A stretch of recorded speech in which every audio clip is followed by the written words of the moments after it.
ikaze mu makuru yacu y'uyu munsi, aho uyu munsi ari umunsi wo kwibuka, ukaba ari umunsi ubanziriza indi minsi yose mu minsi 7 yo kwibuka, aho Leta y'u Rwanda yagiye ishyiraho ibihe bitandukanye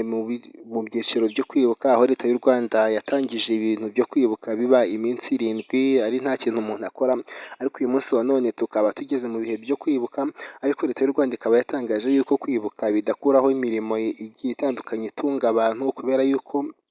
byose biba bikenewe, ariko ikaba yatangaje yuko uyu munsi wa none mbere ya saa sita nta kintu cyemerewe gukorwa. Mbere ya saa sita ni igikorwa cyo kwibuka cyonyine kigomba kuba kuri uyu munsi wa none, ariko Leta y'u Rwanda ikaba yatangaje yuko nyuma ya saa sita abantu bemerewe kujya mu mirimo yabo igiye ibatandukanye, mu mirimo yabo ibatunze umunsi ku munsi,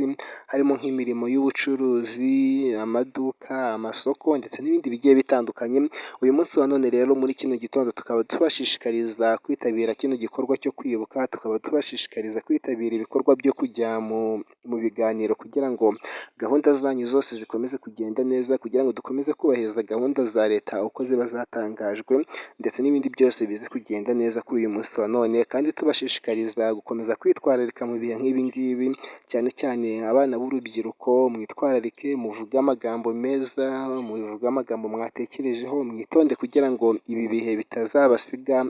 uko mutatekereje, kubera yuko ibi bihe bijya bigonga benshi ugasanga bageze mu bihe bigiye bitandukanye. Rero mukomeze kugira ibihe byiza kandi mugire umunsi mwiza.